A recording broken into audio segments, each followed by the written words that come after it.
금융계 또는 유통업계 또는 마케팅하는 기업들이 인력 대체 측면에서 현재 가장 많은 고민들을 하고 있습니다. 굉장히 뾰족하게 특정한 분야에서 전문성이 있을 때 도구도 잘 사용할 수 있고 그럴 때 나의 경쟁력이 빛을 발하는 쪽으로 넘어갈 겁니다. 인간이 인간을 바라보는 감정 부분에서 인간이 해야지만 뭔가 정서적으로 교감할 수 있는 거, 이 부분에서는 인간이 생존할 수 있다라고 봐요. 그게 아까 잠깐 언급했던 것 중에 제 주변에 있는 기업들이 가장 많이 연구하고 있는 분야는 사람의 일자리를 대체하는 쪽입니다. 사람의 일자리를 대체하는 게 크게 이제 세 가지 방향으로 나타나고 있긴 한데요. 많은 사람들이 동일한 거 맡고 있는 거. 이러면 성공하게 되면 많은 고정 비용을 줄일 수가 있잖아요. 요 분야. 또 하나는 대체하는 일의 특성이 너무 복잡하거나 난해하면 또 대체하기가 아직까지는 어려운 면이 분명히 있습니다. 그래서 뭔가 루틴화되어 있는 거, 매뉴얼화가 되어 있는 거, 이런 업무에 대해서 손을 내기 시작했고요. 세 번째가 이 업무를 풀어나가는 과정에서 뭔가 몸을 많이 쓰는 업무는 아직까지는 기계 대체가 조금은 어려워요. 그런데 머리를 쓰고 그 과정에서 마음, 감정적인 스트레스를 많이 받거나 감정 때문에 일을 그르칠 만한 것들, 요거를 인공지능을 쓰게 되는 경우가 많이 있습니다. 이 세 가지 특성을 보면 첫 번째는 당연히 성공하게 되면 많은 인건비를 줄일 수 있다는 거고요. 두 번째, 매뉴얼화나 루틴화가 되어 있다는 말은 업무에 대해서 이미 많은 데이터가 있어요. 텍스트화되어 있는 게. 그대로 쏟아보게 되면 뭐 지도하지 않아도 인공지능이 스스로 학습이 가능하겠죠. 세 번째 말씀드린 감정 포인트는 인공지능은 감정이 없습니다. 없다라는 말은 감정의 동요가 생겨서 기계의 성능이 떨어지거나 감정의 동요를 받아서 뭐 잘못된 상담을 하거나 이런 일이 없다는 거예요. 그렇기 때문에 이 세 가지 작업에 대해서 뭐 금융계 또는 유통업계 또는 마케팅하는 기업들이 인력 대체 측면에서 현재 가장 많은 고민들을 하고 있습니다. 그럼 실제로 일자리를 대체하고 있다고 봐도 무방할까요, 현재? 일자리 대체가 이미 시작이 됐죠. 저만 해도 그래요, 사실은. 연구자들이 이제 해외 논문 같은 것도 쓰고 하는데 그러다 보면 당연히 저만 해도 이제 뭐 네이티브 언어는 한국어니까 당연히 영어로 제가 막 논문을 쓰고 교정받는 거를 미국인, 영국인 분들한테 부탁을 해요. 예를 들어 논문 한 편당 뭐 얼마 해가지고 이렇게. 근데 이 작업을 요즘에 보게 되면 주위에 있는 동료들 보니까 어떻게 하나 봤더니 한국어로만 문장이 매끄럽게 써져 있으면 웬만한 전문 번역가가 번역한 것처럼 자동으로 또 시간이라고 따질 수도 없어요. 논문 하나 통째로 입력해 버리면 1분 있으면 번역이 딱 되어 나와 버립니다. 근데 이게 비용이 또 너무 싸요.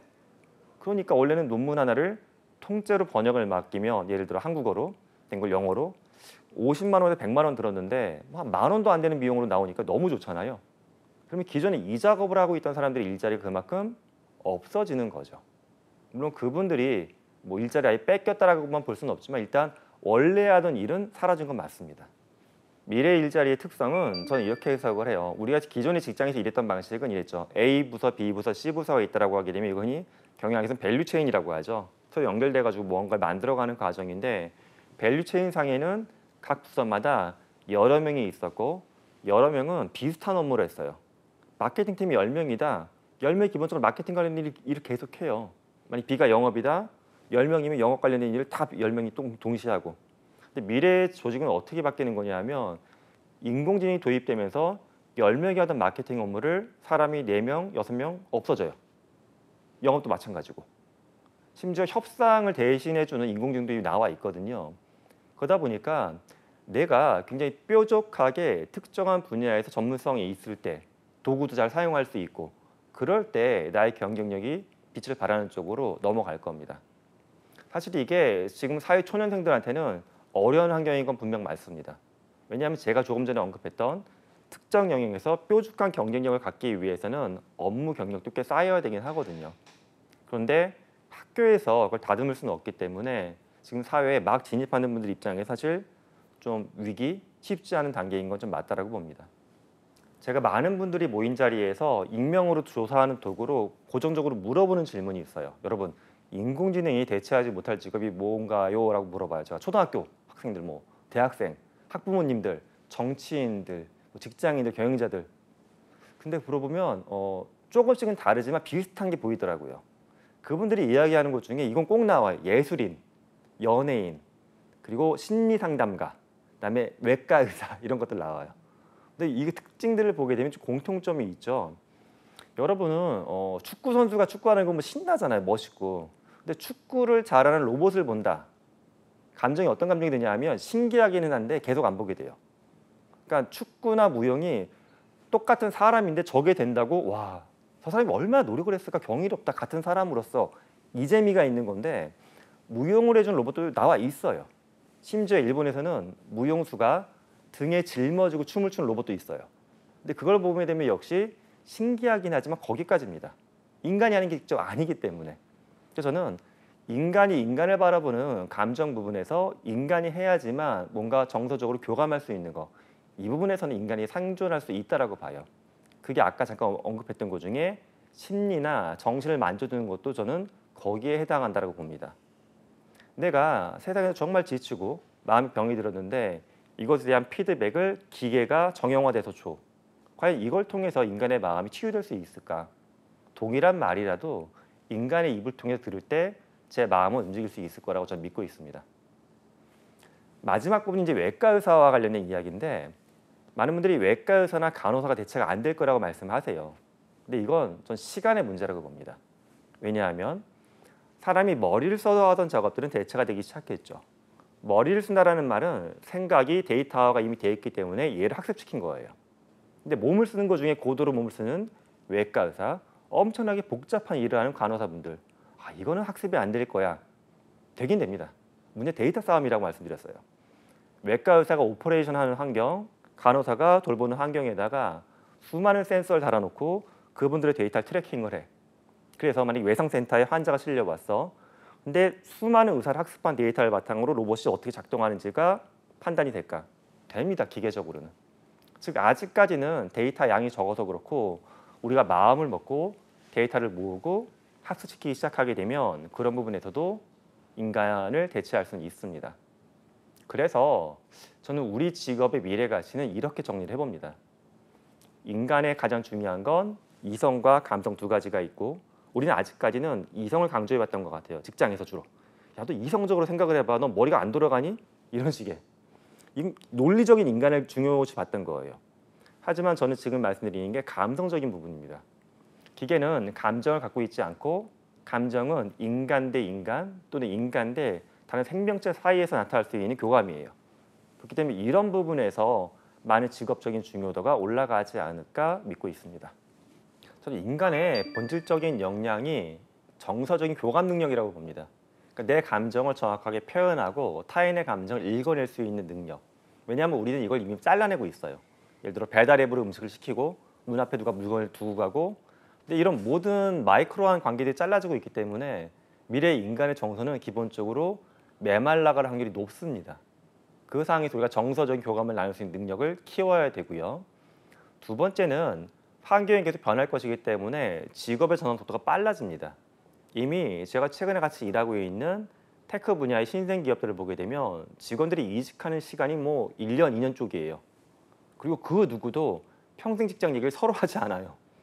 그리고 현재 한국을 놓고 보게 되면 1차 은퇴 시기가 50에서 55세거든요. 그러면 언제까지 일을 하고 그만둘 수 있을 것이냐. 인간의 수명이 증가하고 있잖아요. 과거에는 55세 은퇴해도 괜찮았어요. 70대 초반까지 될 때는 수명이. 근데 지금은 수명이 100세 이상 올라가고 있다 보니까는 2차, 3차, 4차 은퇴까지 대비를 해야 돼요. 그러니까 일자리가 계속 변동되는 겁니다. 이 상황에서 저 같은 경우도 내가 교수로 20년 가까이 있었으니까 나는 100세까지 교수할 거야. 이 마음은 저는 애진영에 버렸습니다. 계속 다른 걸 할 수 있다. 적응력이 필요하다는 말씀이에요. 세 번째는 뭐냐. 모든 게 변하는 환경에서 보게 되면 잘 생존하는 종의 특성이 진화, 돌연변입니다. 그러니까 우리가 인간이 진화해 왔다라고 하고 진화하는 종의 특성을 보게 되면 결국 생물학적으로는 돌연변인데 돌연변이는 낯설게 발생하는 이상한 모습이에요. 이거 우리가 흔히 인간의 역량 중에 이야기하는 창의성이에요. 되게 낯선 걸 끄집어낼 수 있는 능력. 낯선 거는 보통 어디서 나타나냐 하면 내가 편리한 걸 버렸을 때입니다. 여러분이 하다못해 길을 갈 때도 가장 잘 알고 있는 길로 가는 게 편하죠. 하지만 색다른 길을 들어갔을 때 머리가 반짝반짝하고 새로운 걸 보면서 리프레시 될 때가 있죠. 똑같은 겁니다. 근데 인간은 모든 면에서 바쁘다 보니까 최적화를 시키려고 그래요. 근데 앞으로 우리의 삶은 최적화는 기계가 해줄 것이기 때문에 우리는 최적화가 아닌 반짝반짝 새로운 창의성을 개발하는 거, 이게 굉장히 중요합니다. 그래서 감정 교감하는 거, 적응하는 거, 창의적으로 뭔가 이상한 거 해보는 거, 이 세 가지가 우리가 앞으로의 그 직업의 여정을 만들어가는데 필수적으로 갖춰야 될 역량입니다. 우리가 흔히 아는 학벌 이런 거 있잖아요. 스펙 이런 거는 더 이상 뭐 중요도가 떨어지게 될까요? 저는 학벌이나 스펙은 당연히 떨어진다라고 봐요. 그게 기존에 왜 중요했냐면 사회에서 상대방을 신뢰하기가 어려웠기 때문에 그렇습니다. 저 친구를 뽑아야 되는데 기껏 해봤자 뭐 면접 2번, 서류 1뭉치 모르겠어. 아, 무슨 대학교 나왔구나. 학점이 4.3이래. 토익 만점. 일단 뽑아. 근데 지금 이제 뽑고 나니까 어떤 생각이 드냐면 학점이 이런데 왜 이렇게 일을 못하지? 토익이 높은데 왜 외국인 만나면 말이 안 되네? 문서가 이게 뭐야? 즉 뭐냐? 객관화된 수치가 그 사람을 증명해주지 못한다는 걸 우리는 이미 많이 느낀 것 같아요. 그러면 어떻게 그 사람을 증명할 수 있을까? 다른 것들이 있죠. 하다못해 이런 겁니다. 최근에 많은 기업들이 사람을 뽑을 때 개인 입장이 좀 불편할 수 있지만 상대방의 소셜미디어 정보를 찾아보기도 하거든요. 이런 걸 도와준 도구들도 나와 있어요. 그럼 이거 나쁘다고만 볼 게 아니라 이 사람이 인간관계나 이 사람이 어떤 스탠스 같은 걸 볼 수가 있는 거예요. 자기소개나 면접에 드러나지 않는 것들. 그런데 개인의 많은 삶의 기록들이 디지털화되고 있고요.